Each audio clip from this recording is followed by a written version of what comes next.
This story is titled, Jobless Ex-Fiancée Returned for Her Stuff. I opened her suitcase and told her the truth. Hey everyone!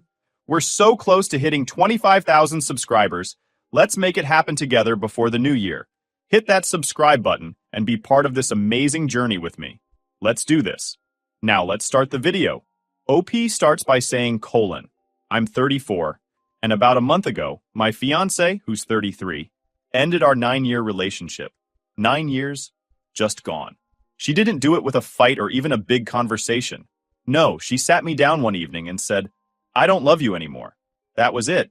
No warning, no buildup. She didn't seem upset or conflicted about it either. It was like she'd already moved on in her head, and I was just catching up. I asked her if I'd done something wrong. Maybe I'd missed something, some sign she was unhappy, or a problem she wanted to talk about. But she just shook her head and said, No, you didn't do anything wrong.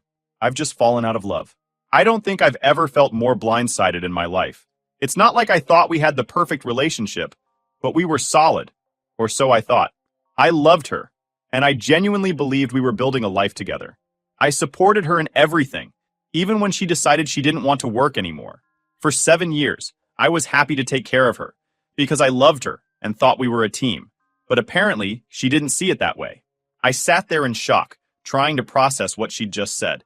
She seemed so calm, like this was no big deal. Meanwhile, my head was spinning. I asked her if this was really what she wanted, if there was anything I could do to fix things. She just nodded and said, Yes, this is what I want. At that point, I realized there was nothing more to say. I wasn't going to beg her to stay if she didn't want to be with me. So, I told her to pack some clothes and stay at her sister's for a while. I needed time to think, and I couldn't do that with her in the house. She wasn't happy about that. She asked why she had to leave, saying it was her home too. I reminded her that she was the one breaking things off, not me. I also asked for her house key, which really seemed to annoy her, but she handed it over after a bit of back and forth. Watching her pack her things and leave was surreal. 9 years together, and she was gone in less than an hour. That night, I just sat in the living room, staring at the walls. The house felt so empty, but at the same time, it was full of reminders of her. Her clothes were still in the closet, her makeup was still in the bathroom, and the little decorations she insisted on buying were everywhere. It felt like she'd left a piece of herself behind in every room. I didn't sleep much that night. I kept replaying the conversation in my head, trying to figure out what went wrong. I'd given her everything, love, support, stability, and it still wasn't enough. The next morning, I woke up to a house that felt way too big for one person. I knew I had to start figuring out what to do next, but I couldn't bring myself to do anything just yet. I wasn't ready. The day after the breakup, I woke up to a quiet, empty house. It was suffocating. Everywhere I looked, there were reminders of her. The closet full of her clothes, the random knickknacks she loved decorating with, even the mug she always used for her morning coffee. It was like she was still there, even though she wasn't. That same afternoon, she called. I almost didn't answer, but curiosity got the better of me. Maybe she'd had second thoughts? Maybe she wanted to talk things out? Hey, she said, as casual as if nothing had happened. I kept my tone neutral. What's up? I just wanted to check in, she said, like this was any ordinary day. I was stunned. Check in? We'd been together for 9 years and she ended it just yesterday. What was there to check in on? So, I asked, trying to keep my voice steady. You're really sure about this? Yeah, she said, without hesitation. This is what I want. I felt a lump in my throat but forced it down. Okay, I said. If that's the case, I need to start making some changes. What kind of changes? She asked, her tone still infuriatingly casual. I explained that I'd be removing her from the car insurance, canceling her phone plan, and cutting off her access to the joint bank account. It wasn't out of spite, it was just practical. What? Why would you do that? She asked, suddenly defensive. Because we're not together anymore, I replied. Why would I keep paying for those things when you've decided to end the relationship? She accused me of being petty, of trying to punish her for breaking up with me. Her words stung, but I stood my ground. It's not petty, I said. It's reality. You can't expect me to keep taking care of you like I did when we were together. That's not how this works. She didn't take it well. She kept saying I was being unfair, that I was leaving her with nothing. I reminded her that this was her decision, not mine. She chose to leave, and these were the consequences. Over the next few days, I started putting things into motion. First, I called the insurance company and removed her from the policy for the car I owned. Then, I canceled her phone plan. She hadn't been paying for it anyway. It was under my account. Finally, I went to the bank and closed the joint account she had access to. Each step felt like I was taking back a piece of myself. It wasn't about punishing her. It was about reclaiming my life. Of course, she didn't see it that way. She sent me a flurry of texts accusing me of being vindictive and heartless. She said I was making her life harder than it needed to be. "You're making me start from scratch," one message read. "I don't have anything now. How is that fair?" I didn't respond. What could I say? She was acting like I owed her something, like it was my job to make sure she was okay, even after she'd left me. Through mutual friends, I found out she was staying with her sister and struggling to adjust to her new reality. She hadn't worked in 7 years, so she had no recent experience to put on a resume. Apparently, she'd applied to a few places, but no one called her back. One night, she called me again, this time asking if I'd let her keep the car, just until I get back on my feet. "Absolutely not," I said. "Why not? You have another car," she snapped. "Because it's mine," I replied. "I paid for it, and I need it." "You're being so cruel," she said, her voice trembling. "You're leaving me with nothing. I thought you cared about me." "I did care," I said, trying to stay calm. "I cared for 9 years. I took care of you, supported you, and gave you everything you needed. But you made the decision to end that. You can't expect me to keep taking care of you when we're not together anymore." She hung up on me. By the end of the week, I'd cut all the strings. The car was mine again, the phone plan was canceled, and the joint account was closed. For the first time in years, I felt like I was in control of my life. It wasn't easy. Part of me still cared about her and wanted to make sure she was okay. But every time I started to feel guilty, I reminded myself of the truth. She chose this. She ended things, not me. That realization helped me stay strong. I wasn't being petty or vindictive. I was just moving on. About a week after the breakup, she texted me again, saying she needed to come by and pick up the rest of her things. I figured it was best to just let her get it over with, so I agreed. Honestly, I didn't want her stuff sitting around the house any longer than it had to. She showed up the next evening carrying a suitcase. She barely said hello as she walked past me into the house, heading straight to the bedroom. I stayed in the living room, trying to give her space, but I could hear her rummaging around. Drawers opening and closing, hangers clattering. Every sound grated on my nerves. After a while, she came into the living room holding my laptop. "What are you doing with that?" I asked, already feeling the tension rising. "I'm taking it," she said matter-of-factly. "I use it all the time anyway." I couldn't believe what I was hearing. "No, you're not," I said firmly. "That's mine. I paid for it. Just because you used it sometimes doesn't make it yours." She gave me this exasperated look, like I was being unreasonable. "Are you serious right now? After everything, you're going to argue over a laptop?" "Yeah, I am," I replied. "Because it's mine." Her expression shifted from annoyed to angry. "Wow, petty much?" she snapped, clutching the laptop tighter. That's when I decided to check her suitcase. Something about the way she was acting made me suspicious. "What are you doing?" she asked, stepping in front of me as I reached for the suitcase. "I'm looking," I said, brushing past her and unzipping it. Sure enough, it was full of things that didn't belong to her. My headphones, a set of kitchen knives I'd bought last year, even a hoodie she always borrowed but never asked to take.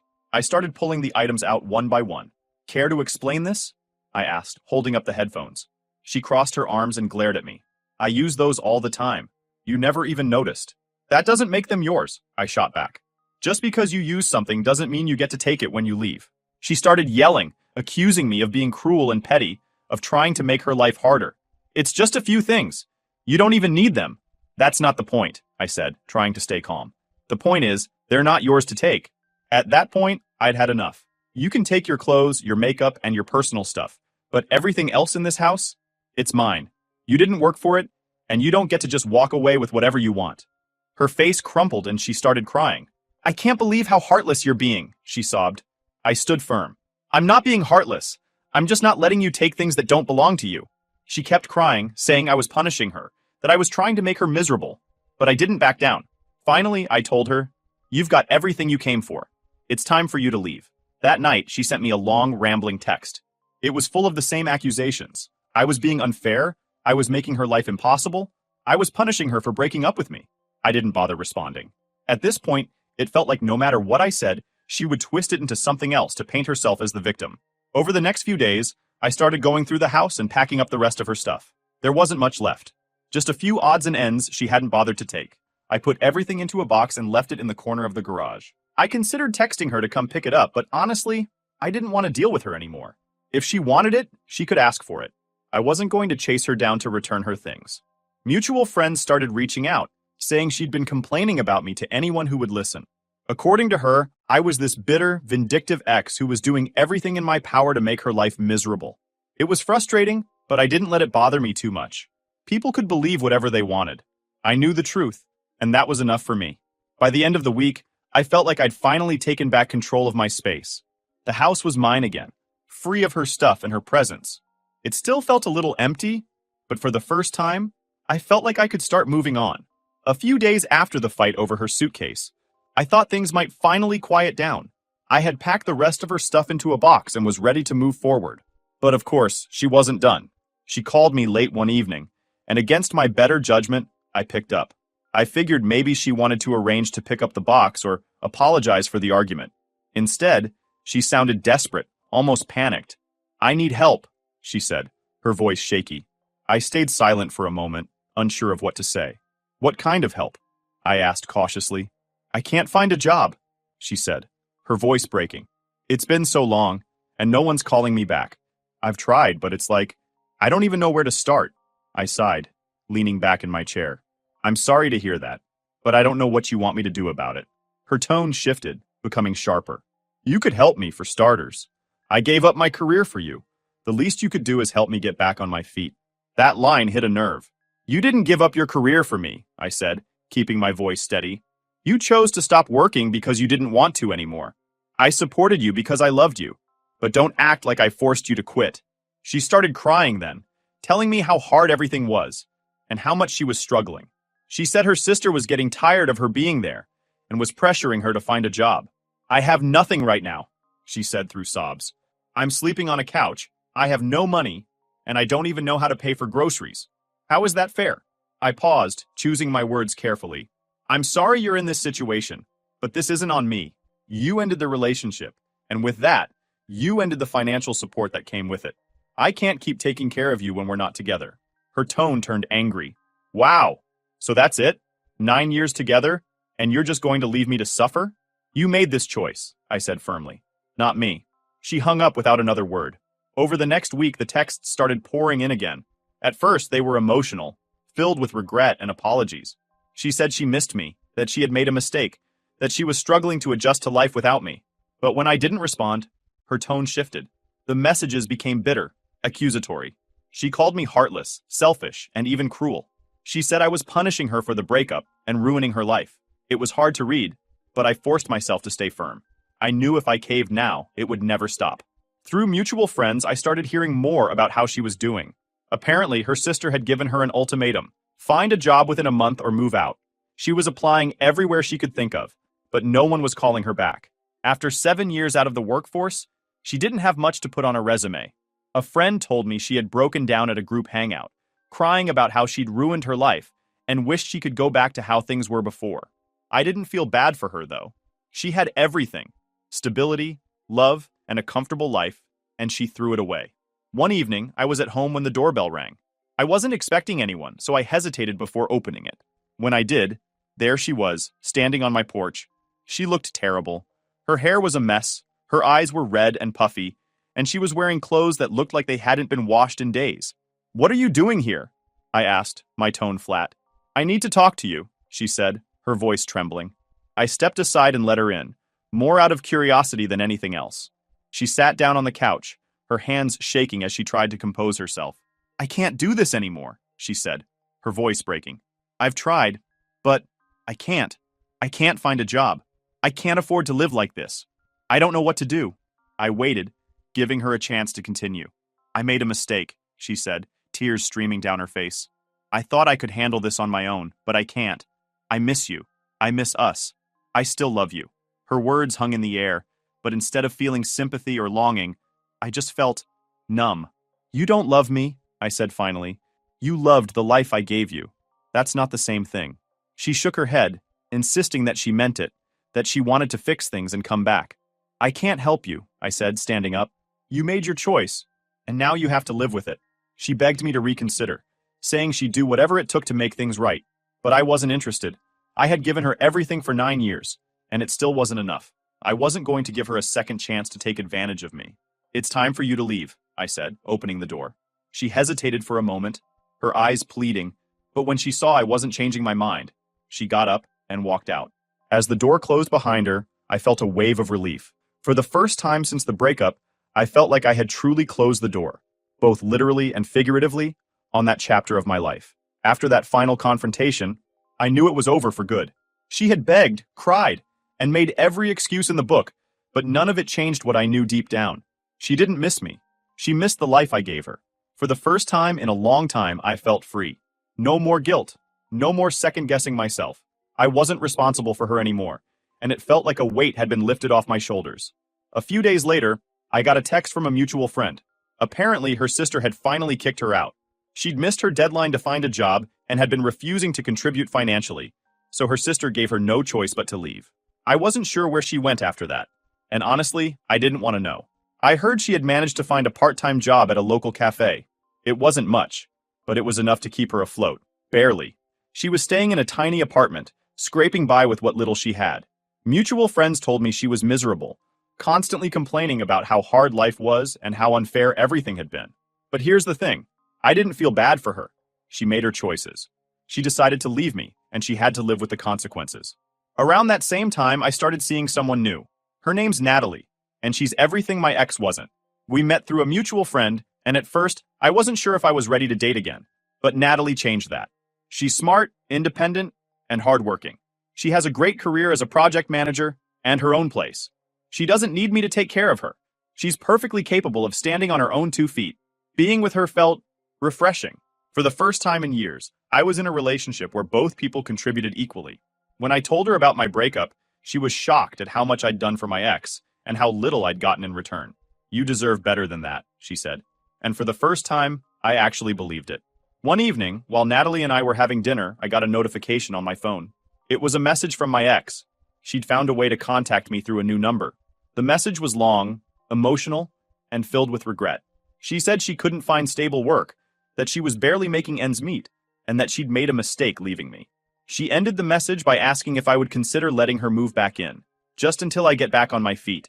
I showed the message to Natalie, who raised an eyebrow. "What are you going to do?" she asked. "Nothing," I said. "I'm not even going to respond." And I didn't. A few days later, my ex showed up at my house unannounced. Natalie was there with me when the doorbell rang. I opened the door, and there she was, looking even more disheveled than the last time I'd seen her. "I need to talk to you," she said, glancing at Natalie with thinly veiled irritation. "There's nothing to talk about," I said, keeping my voice calm. She started crying, launching into the same story I'd already heard. She was struggling. She had nowhere to go. She'd made a mistake. She begged me to let her move back in, saying she'd do whatever it took to fix things. But I wasn't having it. "You don't love me," I told her. "You love the life I gave you. That's not the same thing." She kept crying, insisting that she meant it, that she wanted to make things right. But I'd heard it all before. "I'm sorry you're struggling," I said, "but I'm not your safety net anymore. You made your choice, and you have to live with it. You don't get to come back just because things didn't work out the way you thought they would." She looked at me like she couldn't believe what I was saying, but I didn't care. I'd spent too long trying to take care of someone who never appreciated it. "It's time for you to leave," I said, stepping aside and holding the door open. She hesitated, her eyes darting between me and Natalie.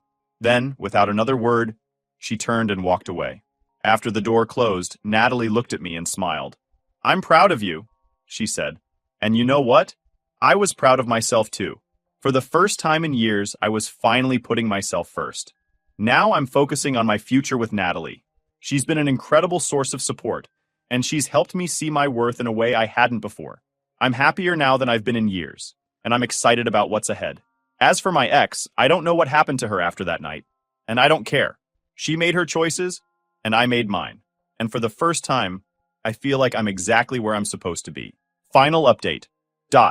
A few months after our final conversation, I had almost forgotten about my ex. Life with Natalie was going great. We were traveling, making plans for the future, and just enjoying a healthy, balanced relationship. I wasn't keeping tabs on my ex, but then, one day, a mutual friend called me out of nowhere with some news. "You're not going to believe what happened," they started, almost laughing.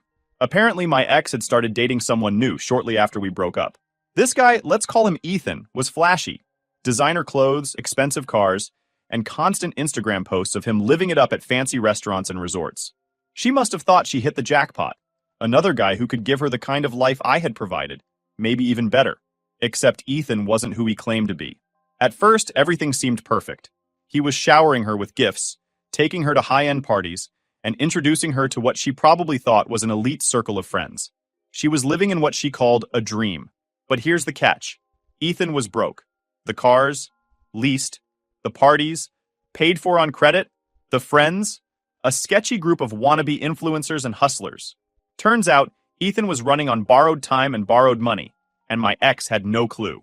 From what I heard, Ethan started asking her to help him out financially. It started small, covering a dinner here, paying for gas there, but then it escalated. He convinced her to open a credit card in her name, saying it would help them build a future together. She fell for it. It didn't take long for things to go downhill. Ethan's friends started coming around more often, borrowing money, crashing on her couch, and treating her place like a flophouse. She tried to keep up with their expensive lifestyle, probably thinking it would pay off in the long run. But the debts kept piling up, and Ethan started disappearing for days at a time. One day he left and didn't come back. He ghosted her completely, leaving her with maxed out credit cards, unpaid bills, and some very angry people knocking on her door. Turns out, those friends weren't just freeloaders. They were the kind of people who loan you money with strings attached. Big strings. A mutual friend who had stayed in touch with her told me what happened next. Apparently, a couple of these shady characters showed up at her apartment one evening, demanding repayment for some loans Ethan had taken out. She tried to explain that she didn't know anything about it, but they weren't buying it. They threatened her, told her that if she didn't pay up, there would be consequences. She panicked, of course, but what could she do? She didn't have the money. She tried calling Ethan, but his number was disconnected. She even went to his last known address, only to find out he'd skipped town. She was left to deal with the mess on her own. When I heard about all of this, I won't lie, I felt a mix of emotions. Part of me felt bad for her. No one deserves to be scammed or put in a dangerous situation. But another part of me couldn't help but think, this is what happens when you take people for granted. She wanted someone to give her an easy life, to take care of her so she wouldn't have to work or worry about anything. And instead, she ended up with someone who used her, just like she had used me. But the karma didn't stop there. With no way to pay off her debts, she was forced to sell most of her belongings. The designer bags and clothes she'd once flaunted were pawned off for pennies compared to what they were worth. She ended up moving into a tiny, run-down apartment in a bad part of town because it was all she could afford. She tried to pick up extra shifts at the cafe where she worked, but her boss wasn't willing to give her more hours. She started looking for a second job, but after so many years of not working, her resume was too weak. I even heard she tried reaching out to her family for help, but they weren't in a position to do much for her. Her sister, the one who had let her crash on the couch, had finally cut ties, saying she couldn't deal with the constant drama anymore. The final straw? She ended up getting sued by the credit card company for the debt Ethan left her with. She tried to argue that it wasn't her fault, but her name was on the account, so legally it all fell on her. From what I heard, she's now working with some debt relief program, scraping together what little she can to pay off what she owes. Meanwhile, I was thriving. Natalie and I were growing closer every day, and I was finally able to focus on my own goals without someone else's baggage holding me back. I didn't feel the need to keep tabs on my ex anymore, but the occasional updates from mutual friends reminded me of how far I'd come. She had made her choices, and now she was dealing with the fallout. Karma, as they say, doesn't miss.